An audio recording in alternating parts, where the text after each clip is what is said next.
this one is different because not just immigrants use this island. Heavily armed cartel operatives use it as a major sanctuary and to traffic drugs. The other side is lined with clearly marked cartel buildings, and everyone over there is heavily armed.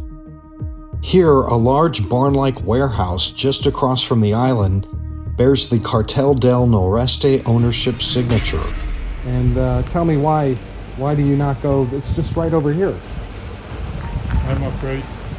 But what really catalyzes the Texas decision to occupy the island is the perception that it's all gotten far worse since Border Patrol agents are redeployed elsewhere to process overwhelming numbers of immigrants.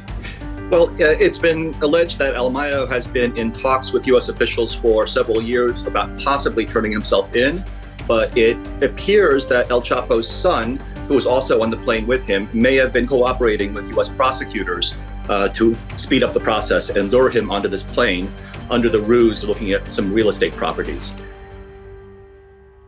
At dawn's early morning light Monday, October 2, heavily armed and armored police of the elite Texas Rangers assembled around their commanders for a final mission briefing on the Rio Grande border with Mexico. The unusual mission? To invade and occupy the 170-acre Fronton Island in the Rio Grande, near the village of Fronton and town of Roma, made locally notorious as a Mexican cartel hub for smuggling drugs and immigrants north, and weapons and cash back. This is how a war starts, each state making different claims over the ownership of a piece of land. And when there are billions to be made there, the situation can escalate quickly. This particular operation, which was an early stage of a larger operation referred to as Lone Star, took place in October of 2023. So where exactly is Fronton Island, and why is it such an important piece of the puzzle when it comes to the fight against the cartel? Well, the island was first established in 1926. This was when the Rio Grande River cut a new path south of the U.S. In 1959, the International Boundary and Water Commission, IBWC, officially recognized Fronton Island as part of Mexico's territory. But things later got much more complicated. In 1976, the IBWC transferred the island to the United States. This transfer was the beginning of tons of legal and geopolitical issues over the years. This led to ongoing disputes between the two countries regarding the island's true ownership. Leaders of the operation warned the fidgety men of Texas Department of Public Safety and assigned National Guard that this one was riskier than most. We have blood on site in case we do need it. In case of we do get and someone is shot or something, go ahead and work your tactics, get off the X, L8, Buddy 8, and we'll do the medical evac. So let's keep a close eye on those structures that are up there that have that height advantage on us.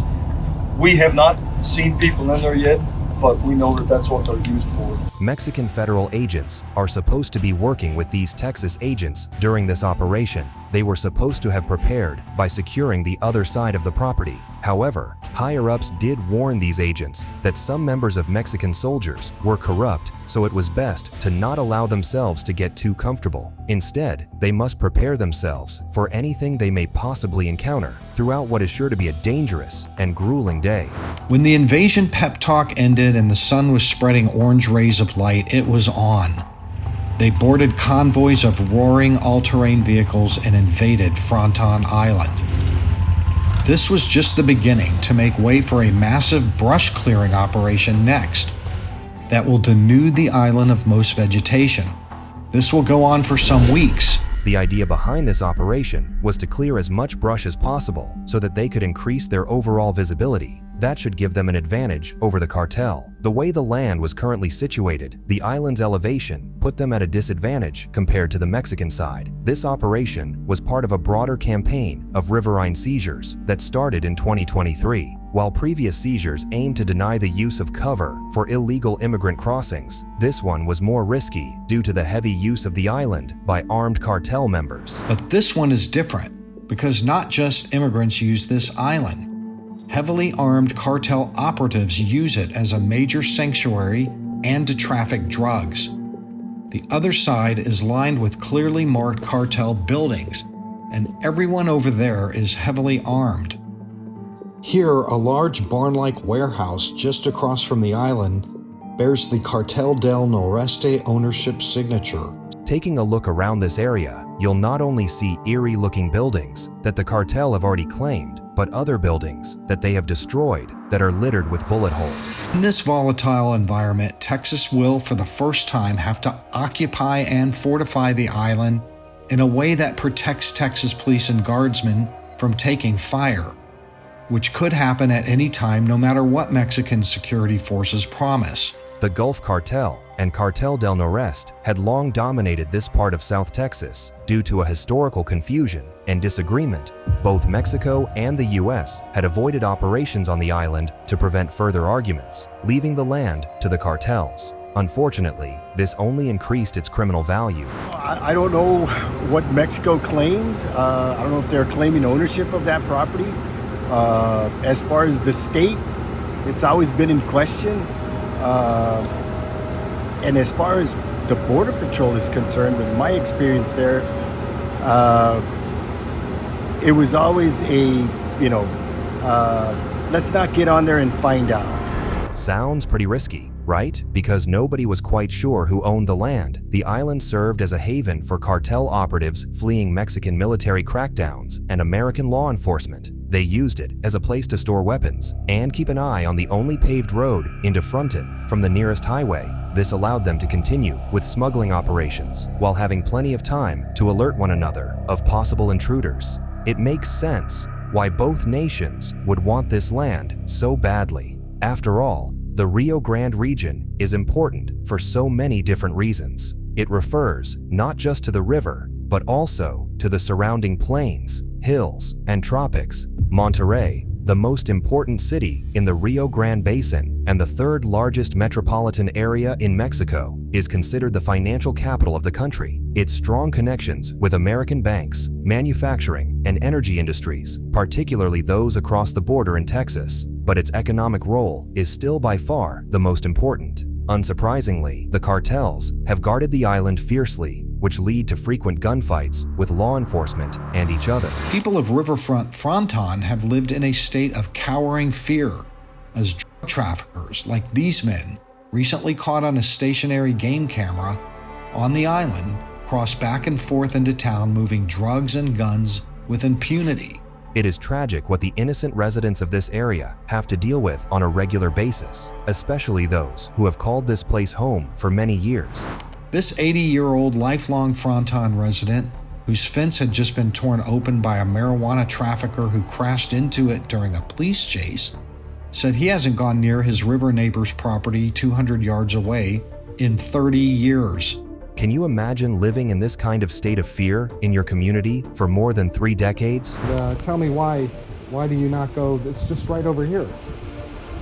I'm afraid. But what really catalyzed the Texas decision to occupy the island is the perception that it's all gotten far worse since Border Patrol agents are redeployed elsewhere to process overwhelming numbers of immigrants.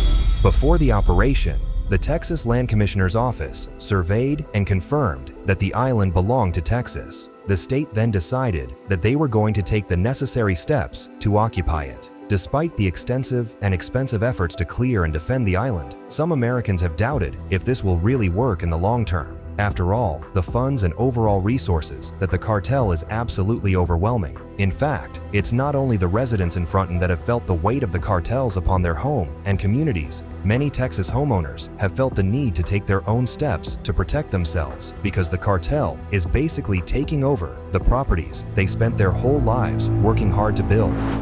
Can you imagine actually being told that you have 2 choices? Stand your ground or go inside your home, hunker down, lock your doors and close your windows and turn off all the lights. Well, that is what these Texas ranchers are facing almost on a daily basis.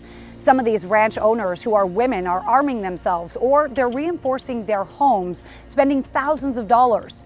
But all of them are concerned that this fight has made it to their backyard. One Texas homeowner has become forced to reinforce her home as if she's preparing for war, because for her and her family, the fight to protect their home from the cartel has become like war. A daunting task Debbie Douglas never expected to be part of her daily life. You see, it takes a while.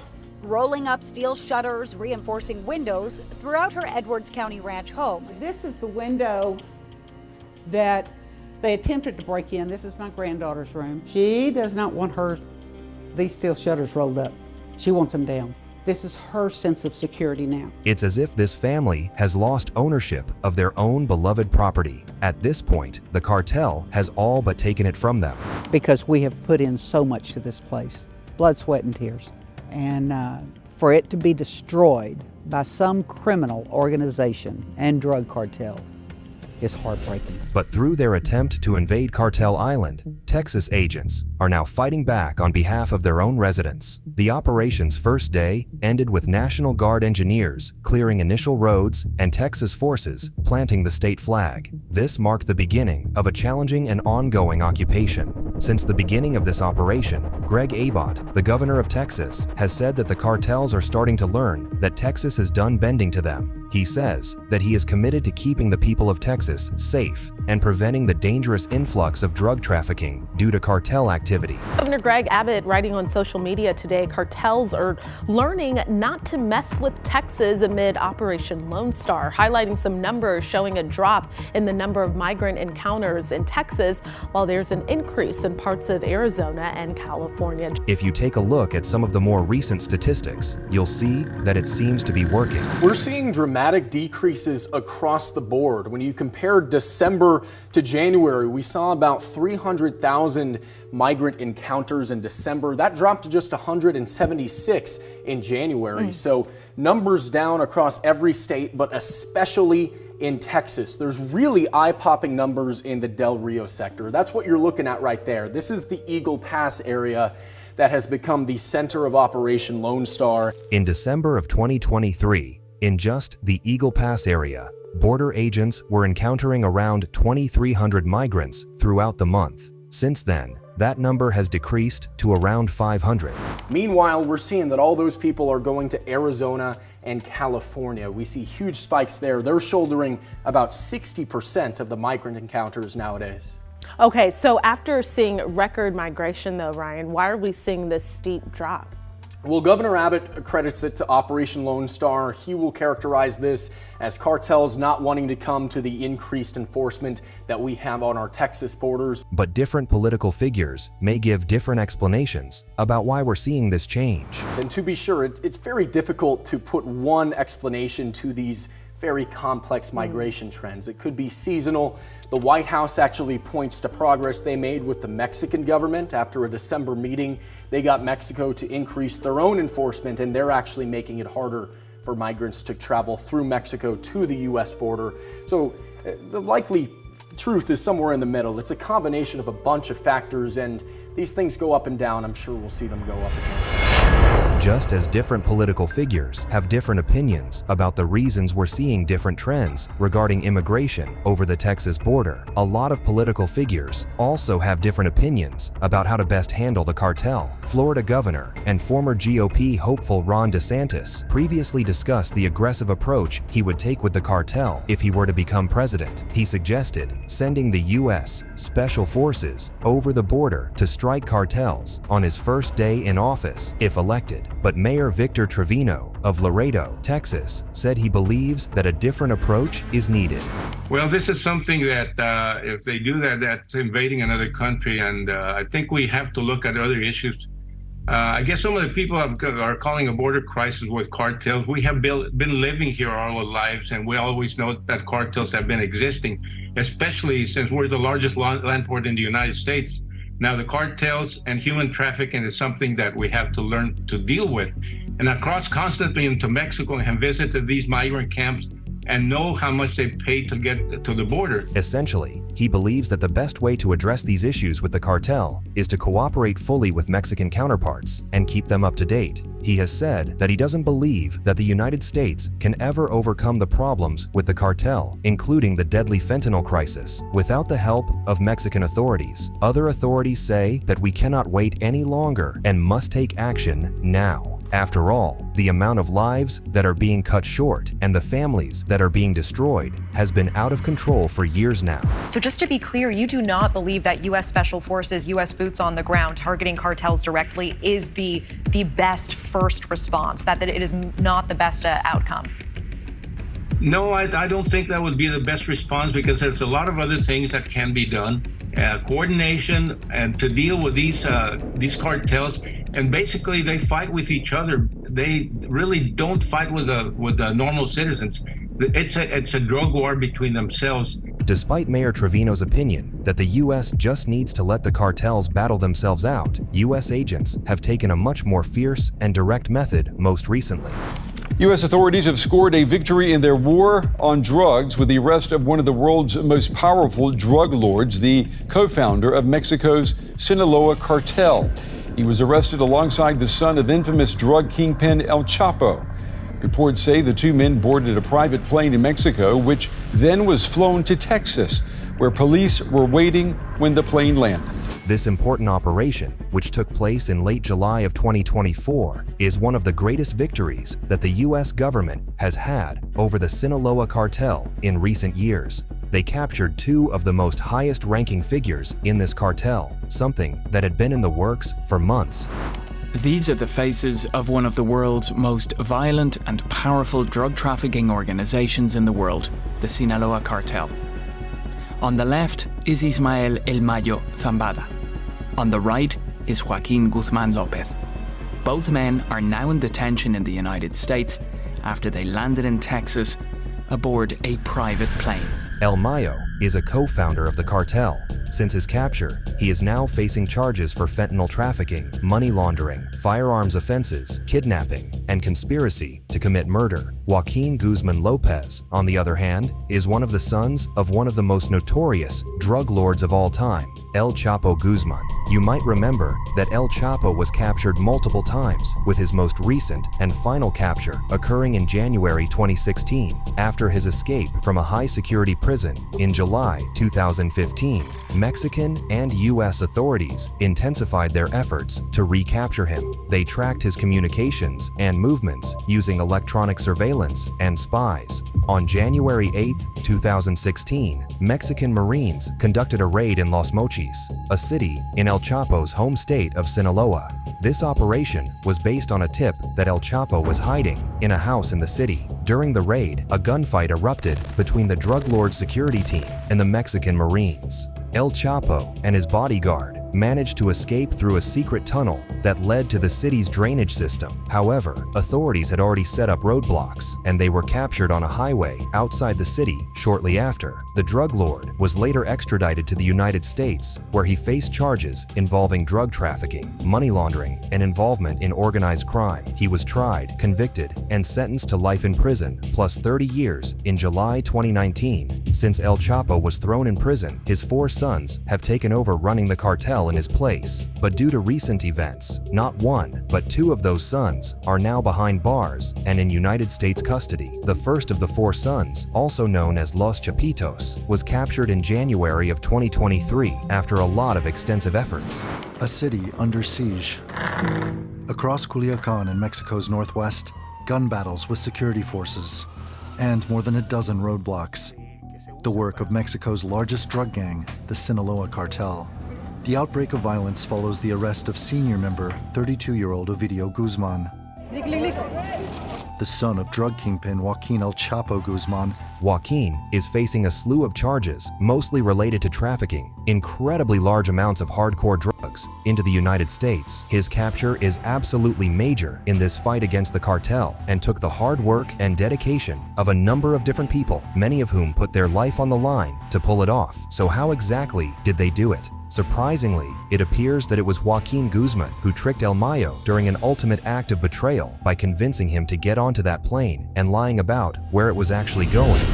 Well, it's been alleged that El Mayo has been in talks with U.S. officials for several years about possibly turning himself in, but it appears that El Chapo's son, who was also on the plane with him, may have been cooperating with U.S. prosecutors to speed up the process and lure him onto this plane under the ruse of looking at some real estate properties. So why would Joaquin decide to betray someone who was playing on the same side that he was on. While it may be too soon to say for sure, some have questioned if he could be considering working with US agents to try to leverage some of his own inside information. After all, with 2 of his family members already behind bars, he may be desperate to go to great lengths to get them out. Unfortunately though, experts say that even after the arrest of 2 of the biggest drug lords in the cartel, it is unlikely that we'll see a drastic decrease when it comes to the drugs coming into and out of the United States. That's because these people are in it for themselves, and there is no national command structure, no nation state, for instance, to issue a political directive to surrender. What you have when you arrest these kingpins is a power struggle that takes place after they're arrested. And in the struggle for succession, it very often leads to great violence. In fact, the only thing worse than organized crime is disorganized crime. And we've seen this happen before, an outbreak of extreme violence that occurs in retaliation after one of the higher-ups of the cartel is first killed or taken into custody. It happened when the first of El Chapo's sons was arrested the first time, back in 2018. In fact, the retaliation was so severe at the time that Mexican officials made the controversial decision to set him free because they weren't prepared. So what will the cartel's response be to the capture of both El Mayo and Joaquin Guzman happening at the same time? There could be a lot of bloodshed to come. Only time will tell what the outcome may be. But in the meantime, Texas officials are standing their ground and are prepared for war if it comes their way. Thanks for watching, and don't forget to like and subscribe for more.